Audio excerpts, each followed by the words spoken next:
নমস্কার, কেমন আছেন সবাই? দৈনন্দিন জীবনযাত্রার আরেকটি ছোট্ট ব্লগে আপনাদের সবাইকে স্বাগত। আজকে বিকেলে বানাবো ছেলের জন্য একটু মাশরুম স্যালাড। আগের দিন দেখিয়েছিলাম ওকে, খেতে দেখিয়েছিলাম, রান্না করতে রেসিপিটা আপনাদেরকে দেখাইনি, সেই জন্য আজকে রেসিপিটা আপনাদের সঙ্গে শেয়ার করব। আজকে দেখাই তাহলে কি কি নিয়েছি আর কি কি লাগবে আমার। মাশরুম নিয়েছি, এই যে বটন মাশরুম নিয়েছি, এগুলো ভালো করে গরম জলে ধুয়ে নিয়েছি অনেকবার, এগুলো কাটবো। আর ফুলকপি নিয়েছি, এইভাবে স্লাইস করে কেটে নিয়েছি। আগের দিন ব্রকলি ছিল, আজকে ব্রকলি দিইনি, ফুলকপি দিয়েছি। আর আলু নিয়েছি, আলুটা ছেলে খেতে ভালোবাসে আর আলু দিলে খেতে টেস্টও হয়। আর একটা গোটা ডিম সিদ্ধ করা, আর একটা কাঁচা লঙ্কা। আর লাগবে গোলমরিচ গুঁড়ো, সেটা আপনাদের রান্নার সময় আমি দেখিয়ে দেবো। চলুন তাহলে রান্নাটা করা যাক। আর একটা জিনিস আপনাদেরকে দেখাতে ভুলে গেছি, সেটা হলো এই যে আমি একটা গন্ধরাজ লেবু নিয়ে এসেছি।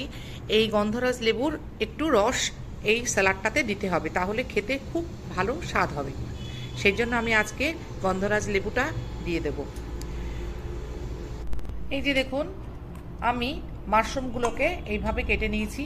এর এই গোড়াটা হালকা করে ফেলে দিলাম। আর মাশরুমটা খুব সুন্দর, সেই জন্য ভালো করে ধুয়ে আমি পিস করে নিয়েছি। এর সাথে আর একটা জিনিস দিলে আরও খেতে ভালো লাগে, সেটা হলো পনির, বা আপনি চিকেনও দিতে পারেন। আমি আগের দিন ব্রকলি স্যালাডটা যখন বানিয়েছিলাম মাশরুম দিয়ে, তখন চিকেন দিয়েছিলাম। আজকে ব্রকলিও নেই আর চিকেনও নেই, কিন্তু এটার সাথে আর একটা জিনিস দিলে যেটা আরও ভালো লাগে খেতে, সেটা হলো পনির। পনির দিয়ে আর একদিন বানাবো, সেদিন আপনাদেরকে দেখাবো। এই যে কাঁচা লঙ্কাটার মুখটা কেটে নিলাম, নিয়ে মাঝখান দিয়ে একটু ফাটিয়ে নিয়েছি।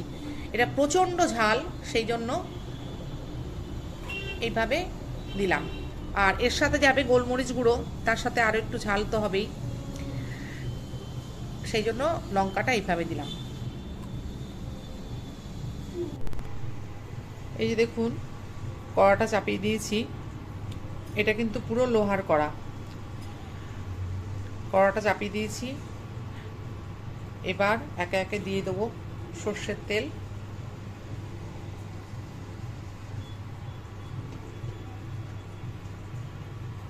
কড়াটা গরম হয়ে গেছে,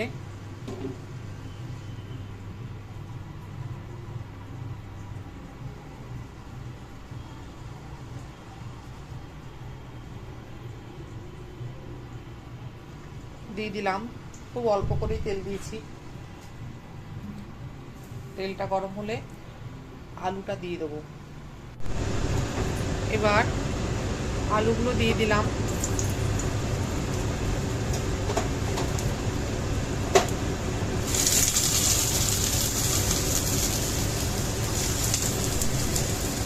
আলুগুলো দিয়ে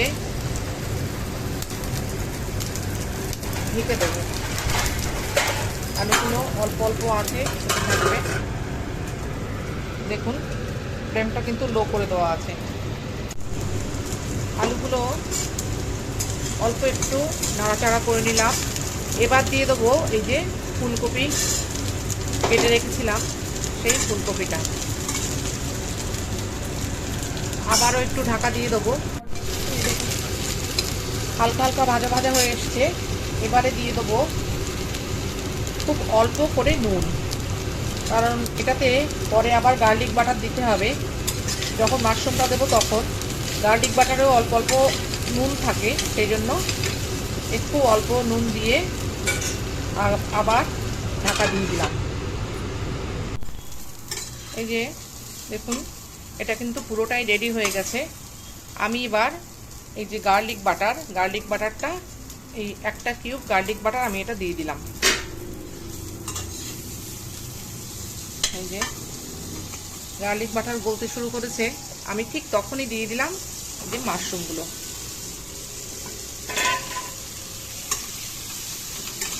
এটা একসাথে খুব ভালোভাবে মিশিয়ে নিতে হবে।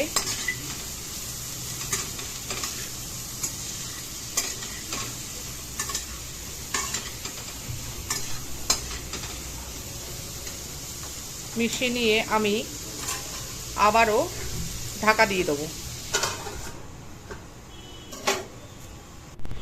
ঢাকনাটা খুললাম, দেখুন মাশরুম দিয়ে কিন্তু জল, হালকা হালকা জল বেরোচ্ছে।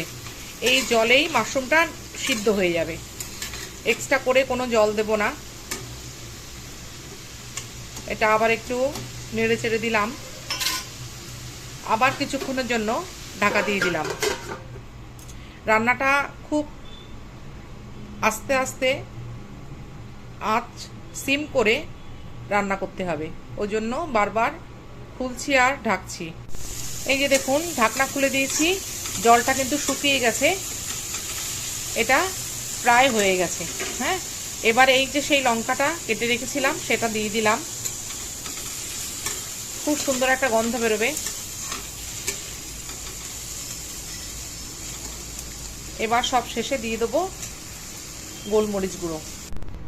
এটা রেডি হয়ে গেছে, আমি এবার গোলমরিচ গুঁড়োটা দিয়ে দেবো। এই যে গোলমরিচ গুঁড়ো,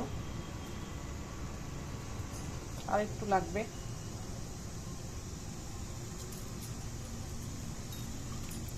এই যে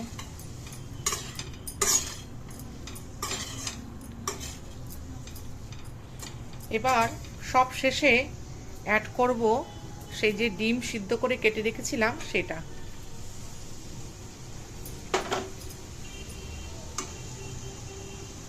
ডিমটা বেশি নাড়বো না, তাহলে কুসুমটা বেরিয়ে যাবে। এটা এইভাবে আস্তে আস্তে হয়ে যাবে। ব্যাস, রান্না কমপ্লিট। আমি গ্যাসটা অফ করে দিলাম। এবার কিছুক্ষণ ঢাকা দিয়ে একটা স্ট্যান্ডিং টাইম দিলাম, তারপর নামিয়ে আপনাদেরকে দেখাচ্ছি। সব শেষে এটা আমি ভুলে গেছিলাম দিতে, লেবুটা দিয়ে দেবো।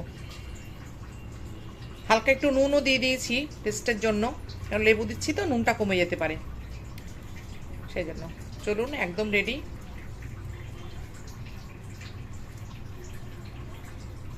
একটু নেড়ে নেব।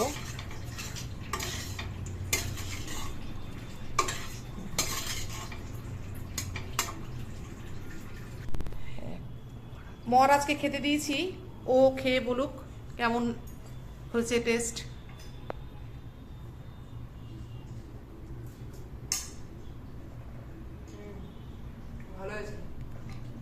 ঠিক আছে, খাও। চলুন তাহলে আজকের ভিডিওটা এই পর্যন্তই। সবাই ভালো থাকবেন, সুস্থ থাকবেন।